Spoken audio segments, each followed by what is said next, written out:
Yeah,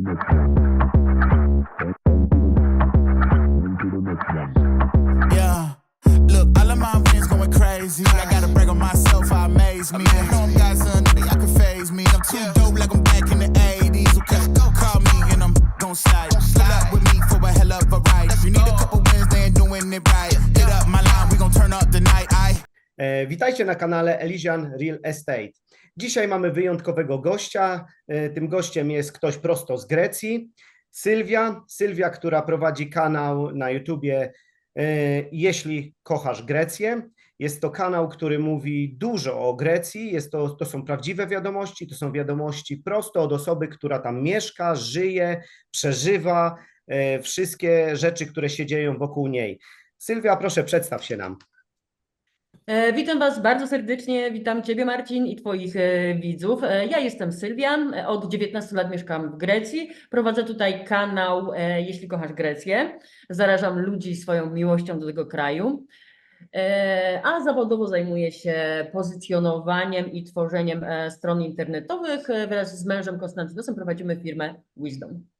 O, super, dziękuję bardzo. Więc myślę, że po prostu Grecja wnosi do Twojego życia dużo radości i ciepła, bo widać po twarzy.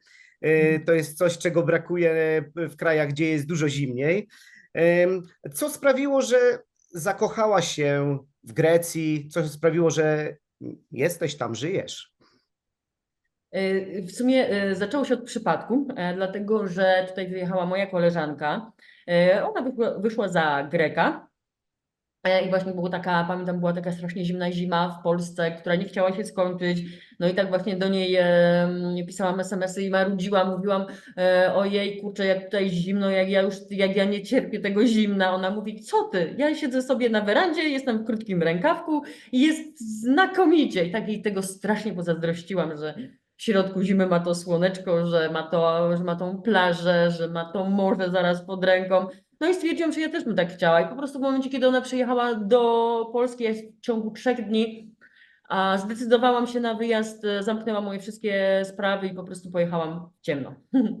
Wow, czyli to był ten przełomowy moment, kiedy podjęłaś decyzję i poszłaś po prostu za emocjami, za tym, co cię ciągnęło, bo podejrzewam, Tak, powiedziałam, że... niech się dzieje, co chce, jadę. O, super, super. No, pozazdrościć takiej odwagi.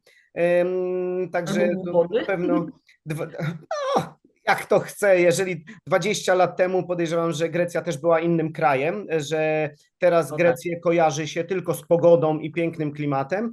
Powiedz nam troszkę o tym, jak 20 lat temu, jak przyjechałaś, czy miałaś pracę, czy ktoś cię przyjął, jak to wyglądało troszeczkę? Dokładnie to było 18-19 lat temu, to było chyba w 2005, a no to już 20 lat, no tak. Teraz tak, patrz, 20 lat już mi idzie. W każdym razie to było tak, że Grecja to była takim rajem na ziemi, naprawdę nie musiałeś znać języka, żeby się w jakiejś pracy zaczepić. Tutaj się zarabiało, wtedy jak ja przyjechałam, zarabiało się 20-25 euro za dniówkę, nawet 5 dych się trafiało, bo później jak już w normalnej kawiarni pracowałam, to zarabiałam chyba 35 euro plus napiwki, także żyło mi się bardzo dobrze. Moją taką pierwszą pracą była praca w polskiej knajpie, gdzie nie wspominam dobrze, ale później jak już pracowałam u Greków, to zarabiałam te 25 euro, 30 na tą dniówkę i na przykład za tydzień czasu mojej pracy ja sobie mogłam odłożyć na czynsz, bo sama wynajmowałam mieszkanie i na wszystkie media i po prostu za resztę mojej pensji ja sobie mogłam swobodnie żyć. I naprawdę życie w Grecji było naprawdę bardzo dobre, do 2008 roku. Super, czyli takie pieniądze pozwalały ci na dobre życie i jakieś zakupy i jakąś dobrą egzystencję w tamtych latach. Dokładnie. I nie bałam się, że nie będę miała jutro pieniędzy. A jakbyś porównała czasy wtedy tamte do Polski i tamte i teraz, czyli powiedz nam, co było powiedzmy 20 lat temu i co jest teraz. Jakbyś porównała to na przykład z Polską lub z Europą nawet, jak to wygląda, jeżeli cokolwiek możesz nam powiedzieć. Ja ci tak, wtedy ja pamiętam, w Polsce było bardzo dużo bezrobocie. I ta praca, nawet jak była, to ona była naprawdę mało płatna. Ja pamiętam, że ja miałam naprawdę problem z utrzymaniem się, a też sama się utrzymywałam. Miałam problem z utrzymaniem się. Mhm. Teraz w Grecji jest duże bezrobocie, ci powiem tak. W Grecji już te dobre czasy się niestety skończyły. Mhm. Teraz już jest koło 11, przeszło 11% bezrobocie. No teraz już trzeba kombinować. Mi się wydaje, że ekonomicznie teraz w Polsce jest lepiej. Kiedyś Okej. było w Grecji lepiej. A gdybym teraz powiedział tak, bo jeżeli mówisz, jest bardzo duże bezrobocie, jest dużo, czyli jest dużo osób, które chciałyby pracować, czyli to jest rynek pracodawcy teraz, czyli teraz gdyby ktoś chciał się wybrać i szukać pracy w Grecji, to jest bardzo ciężko znaleźć, ale gdyby ktoś chciał przyjechać i otworzyć biznes i dać miejsca pracy, to jak się zapatrują na to Grecy? Ja ci powiem tak, w tej chwili wiadomo, że jak ja to mówię, płacimy podatki od podatków, rozumiesz? Mhm, Także najlepiej jest tak, albo jeśli chcesz tutaj zamieszkać, to po prostu przyjeżdżasz i pracujesz online dla jakiejś właśnie zagranicznej firmy, mhm, albo jesteś emerytem. Jeśli chcesz mieć swój biznes, to najlepiej po prostu zarejestrować go w jakimś raju podatkowym, jak na przykład Cypr. mhm, E, A w Grecji sobie po prostu ten biznes prowadzi. Jest dużo firm, które w ogóle zajmuje się tego typu usługami, czyli otwieraniem firm na Cyprze i tak dalej. No, ale jeśli chodzi o samą pracę tutaj w mhm, Grecji, że chciałbyś zainwestować, no to jeśli chodzi o turystykę, to to zawsze się będzie opłacać, no bo jakby nie było, Grecja jest pięknym krajem i ludzie tu ciągną. mhm. A jakbyś miała porównać życie takiego przeciętnego greckiego człowieka do powiedzmy do reszty Europy czy do Polski, to jak wygląda, jeśli chodzi o jedzenie? Jest tańsze, droższe? Wiesz co, ja nawet niedawno zrobiłam takiego, znaczy niedawno, gdzieś chyba z pół roku temu, takiego vloga właśnie, gdzie Mhm, się lepiej żyje, Polska czy Grecja, i powiem Ci, że te ceny były bardzo, bardzo podobne. mhm, Z tym, że tak, jeśli chodzi o czynsz, bo brałam pod uwagę Ateny i brałam pod mhm, uwagę Warszawę. mhm, To w Warszawie było, jeśli chodzi o czynsze, to było dużo drożej. mhm, Prąd był mniej więcej w tej samej cenie. Też mamy drogi prąd, chociaż Ci powiem, że do wakacji mieliśmy tani prąd. Od wakacji się to skończyło. Od wakacji właśnie tak od sierpnia nam ten prąd podrożał. mhm, Wcześniej było dużo lepiej. Także w tej chwili prąd mamy bardzo, bardzo podobnej cenie jak w Polsce. I jedzenie też mamy w podobnej cenie. Z tym, że idąc na laiki, czyli na taki targ, tam można mhm, dużo taniej kupić. I powiem tak, jeśli chodzi o warzywa, owoce, tego typu rzeczy, w Grecji są dużo smaczniejsze niż w innej części Europy, dlatego mhm. że są bardziej naturalne. Mamy to słońce i tutaj pomidor smakuje jak pomidor, a nie wiesz, jak słodzona woda. Tak No, samo. to jest tak, to jest ta duża przewaga tego kraju. My też to każdemu powtarzamy. Ja jestem zakochany w greckich owocach morza, w warzywach, bo to jest po prostu, tu się czuje smak. Tu jest.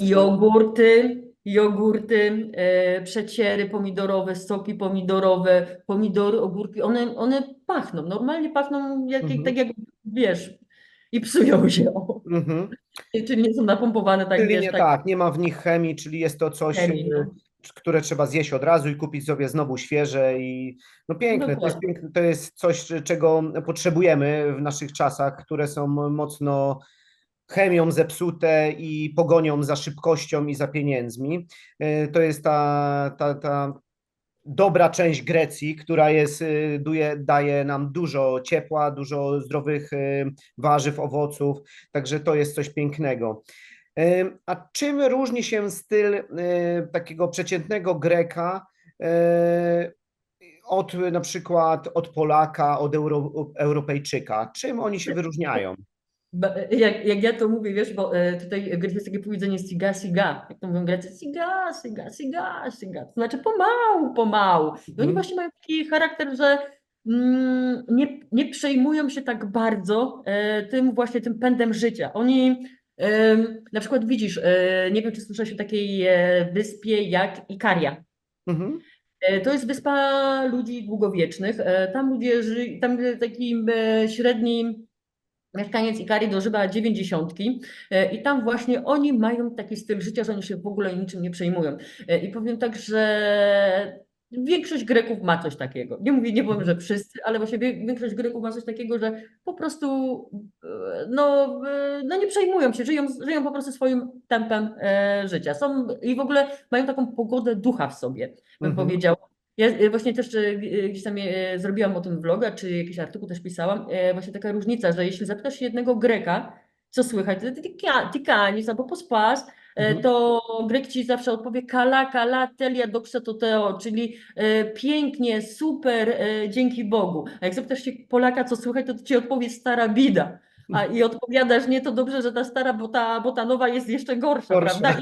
I my mamy takie nawet powiedzenia, wiesz, do siebie takie, że tak powiem,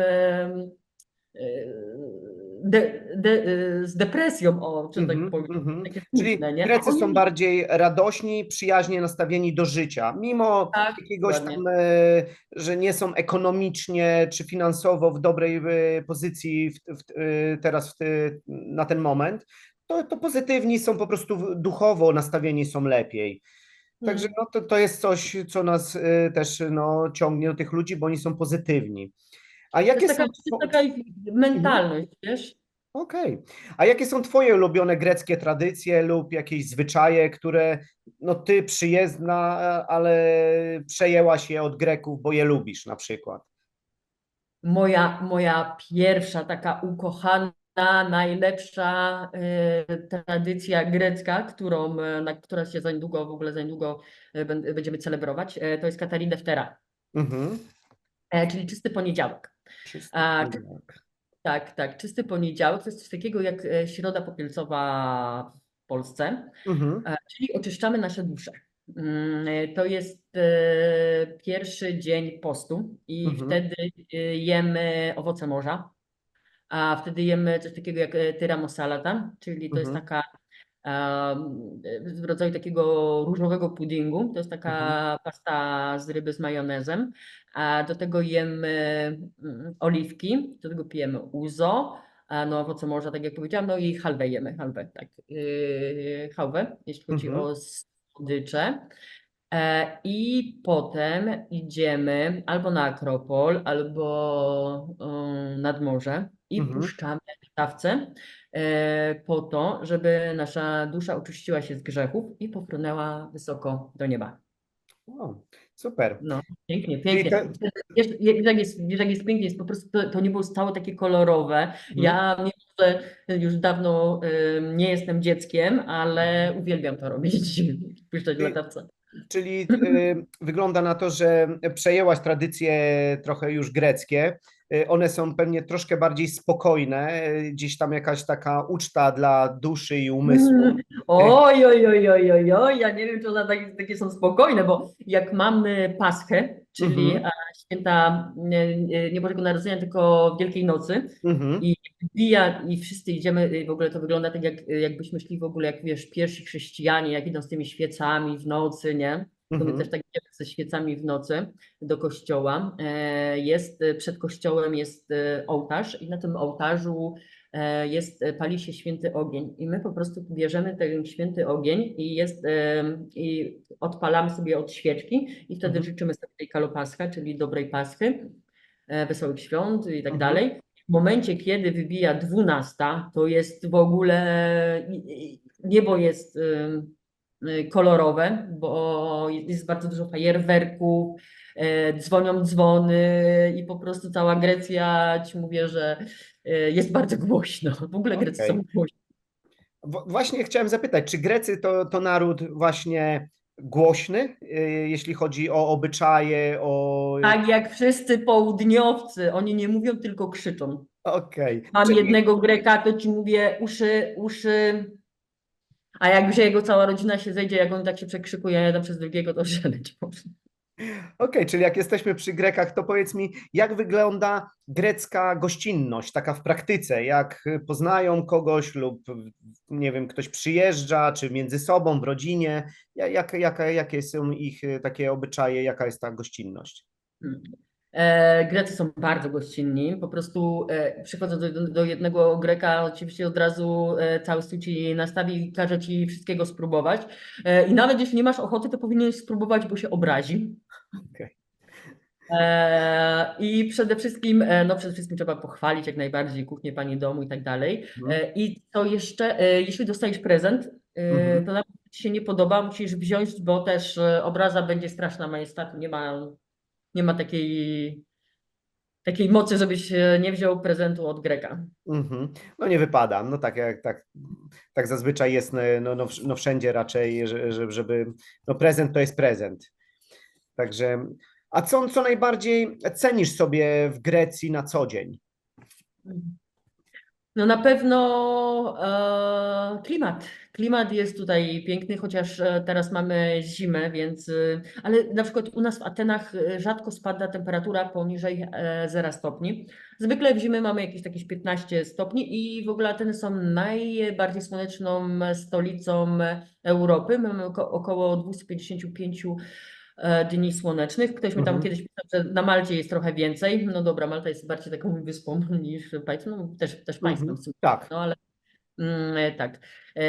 No ale gdzieś mniej więcej w tych tak mniej więcej jest jak Malta, czyli Mhm. raz się mówi, że Grecja jest tą najbardziej słoneczną, znaczy Ateny najbardziej tą słoneczną stolicą, raz się mówi, że Malta. No i oczywiście morze. Ja pochodzę ze Śląska, czyli morze widziałam 2 razy. Raz było tak zimne, że nie szło się kąpać, a za drugim razem było tak bardzo zanieczyszczone, że nie szło się kąpać. Także ja byłam taka bardzo spragniona tego morza. I w momencie, kiedy no tutaj przyjechałam, w ogóle nie umiałam się nacieszyć i morzem i słońcem się nie umiałam nacieszyć. No i oczywiście bardzo lubię kuchnię grecką. Oczywiście kuchnia grecka jest jedna z najzdrowszych kuchni świata. No i przede wszystkim, wiesz, takie nasze życie, w ogóle ci ludzie, że oni są właśnie tacy pogodni. Ci moi właśnie wszyscy sąsiedzi, że są tacy Mhm. serdeczni. No takie, wiesz, takie zwykłe życie, takie no zwykłe chwile, ale Super. fajne. No to jest ważne, no, że codzienna, zwykła chwila może cieszyć. To nie trzeba czekać Dokładnie. na coś No, wyjątkowego, bo czasami ludzie czekają na coś wyjątkowego, ale to wyjątkowe się jakby nie pojawia i nie wiadomo na co czekają. żeby A żyć chwilą, dokładnie. tak. W Sylwia, życiu piękne są tylko chwile. tak, jak piosenka mówi o tym, No. tak.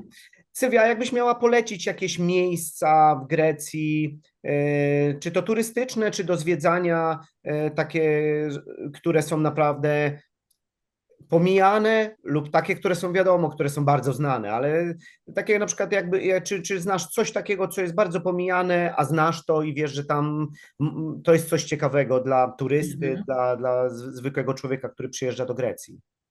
Ja w ogóle zacznę od miejsca, które najbardziej mnie urzekło w Grecji, że po prostu szczena mi się otworzyła i zamarłam. W ogóle coś takiego tak pięknego nie widziałam nigdy. Dla mnie najpiękniejszym miejscem w Grecji jest Kefalonia, wyspa.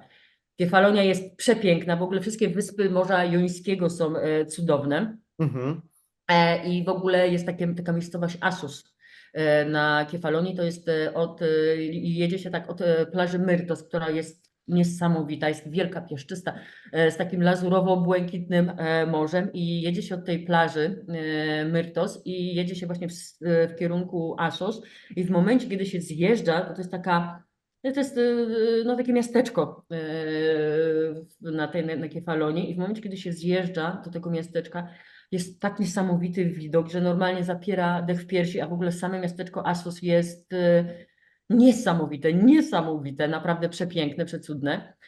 Ale takie miejsce, które jest bardzo mało znane, to na przykład tutaj w Attice ja bym poleciła coś takiego jak Sterna Lutraki. Jest takie małe miasteczko Lutraki, to jest też taki kurort, to jest bardzo blisko Koryntu. mhm, 15 kilometrów od Koryntu, coś takiego, gdzie to miasteczko i tak jest bardzo ładne, jest naprawdę przepiękne, ale gdzieś w tym miasteczku, gdzieś od centrum, około pół godziny, 20 minut, pół godziny, jest coś takiego jak Sterna Lutraki. I to jest taka dzika plaża, o której bardzo mało osób wie, jest przepiękna, naprawdę cudowna jest Sterna Lutraki. I w ogóle tutaj w Attice mamy bardzo dużo takich małych miasteczek koło Aten, które są mało znane i bardzo ładne, jak na przykład Nea Makri, to jest Mhm. takie miasteczko przecudne, naprawdę przecudne, jest takie cozy, jakby to mówić w Anglii, nie?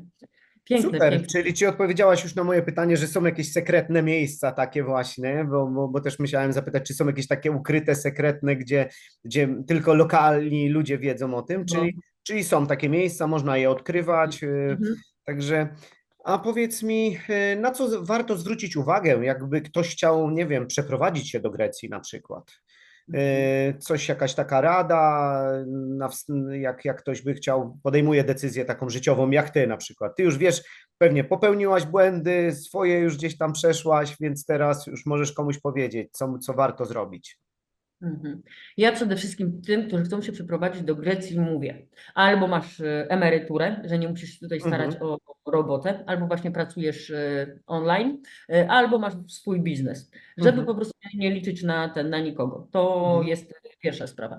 Następna sprawa, jeśli wybierasz sobie miejsce, to najlepiej, żeby to była Attika, mhm, czyli ze względu na dostęp do edukacji i do służby zdrowia, bo jakby nie było, bo my w Grecji na przykład ta służba zdrowia, mimo że Grecja kuleje, no, ma gigantyczny problem ekonomiczny, to mimo wszystko ta służba zdrowia jako tako funkcjonuje i mamy bardzo dobrych lekarzy.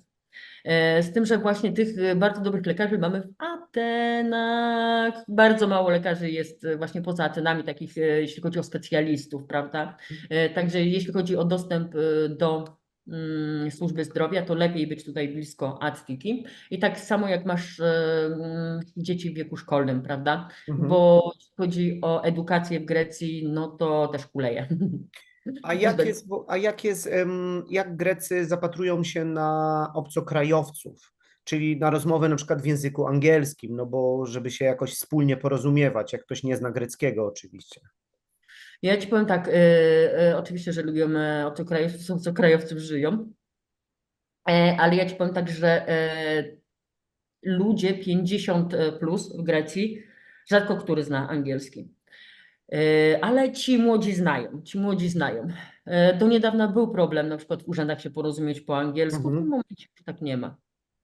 Już tak nie ma. Już ci młodzi ludzie raczej dają Czyli radę, nie? można się porozumiewać, czyli pewnie jakieś tam szpitale, jakieś kliniki prywatne, pewnie te to już w ogóle pewnie są. Dokładnie, dokładnie, dokładnie. I powiem ci, na wyspach wszyscy znają. Dzieci małe, ja ci powiem tak, byłam na Santorini parę lat temu i tak właśnie szłam i szły takie dwie dziewczynki i zapytałam się o drogę po grecku, to od razu skapło się, że jestem cudzoziemką i taką angielszczyzną mi odpowiedziały, że naprawdę, nie? Także te dzieciaki, które mieszkają na wyspie, to one wszystkie, to od małego mówią potem po angielsku, nie? Bo mają cały czas kontakt z turystami, No prawda? tak, dużo jednak no, z turystyki żyją.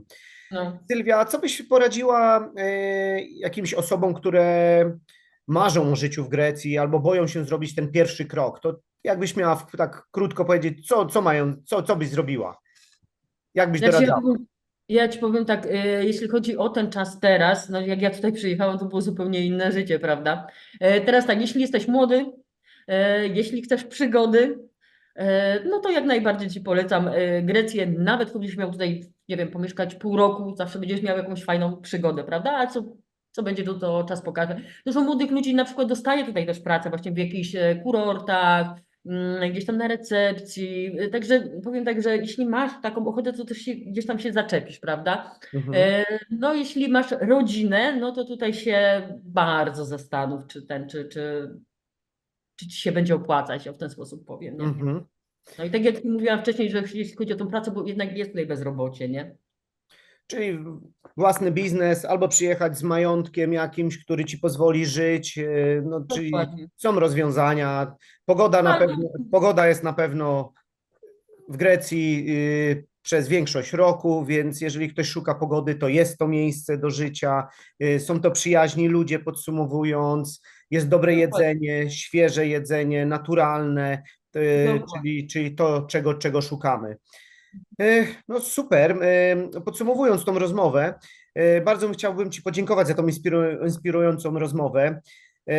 Nasz kanał zajmuje się więcej nieruchomościami i życiem w Grecji, bo my bardzo jakby ja i moja partnerka szukamy inspiracji w krajach, które dają dużo ciepła, ale to nie tylko ciepła od słońca, ale też od mieszkańców, którzy tam mieszkają. Właśnie są pozytywni i zarażają nas pozytywną energią, bo no, żeby kogoś zarażać pozytywną energią, to samemu trzeba być no, zapalonym, no, tym płonącym. Trzeba oddziaływać tą pozytywną energią, żeby komuś Tak. ją przekazać. Tak, także dziękuję Ci za rozmowę. Bardzo dziękujemy, że spędziliście z nami ten czas. Pamiętajcie, aby zasubskrybować nasz kanał i pokazać odcinek swoim znajomym. Zapraszamy Was również do obserwowania nas na Instagramie oraz Facebooku. Do zobaczenia w kolejnym odcinku. Pozdrawiamy Was ciepło i serdecznie.